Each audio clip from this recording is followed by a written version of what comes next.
Oui, Bernard, la réforme de la sécurité sociale en Belgique est en marche. Penses-tu qu'elle attaque l'essence même du modèle de sécurité sociale bismarckien? Disons que cette réforme, comme toutes les réformes menées dans les pays bismarckiens, c'est-à-dire des pays qui ont financé la sécurité sociale par une socialisation du salaire et non pas par l'impôt, hein, et qui pose donc ce qui se passe dans la sécurité sociale comme une affaire de travailleurs, est attaquée, la réforme attaque cette disposition-là en remplaçant la cotisation par l'impôt. Hein. Il s'agit de compenser la tax shift par un financement alternatif, exactement comme on a en France.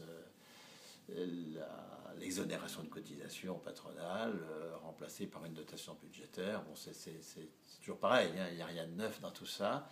C'est l'obstination de la classe dirigeante à ne pas faire sortir le salaire du champ de l'emploi, hein, et à dire il y a des risques qui relèvent du travail, identifier emploi.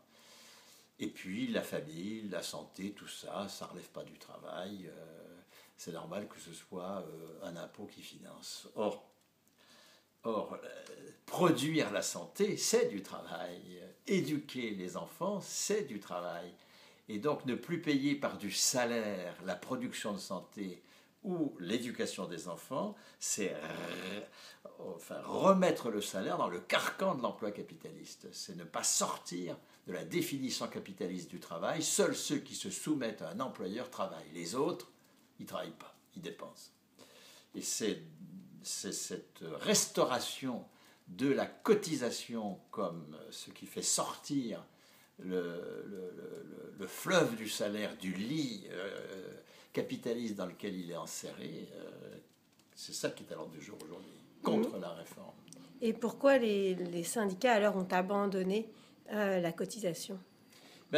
Ils ont abandonné la cotisation, pas totalement, n'exagérons pas. Hein. Il y a une revendication de maintien de la cotisation, mais en revanche, il y a une forme d'inscription maintenant de cette revendication dans l'acceptation qu'il y ait une part fiscale et une part cotisée, parce que précisément le mouvement syndical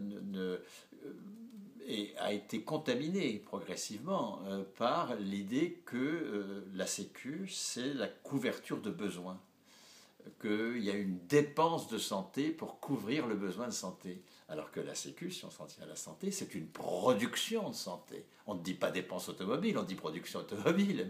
Il y a production de santé, et cette production de santé doit être assumée par du salaire, et donc par une hausse de la cotisation.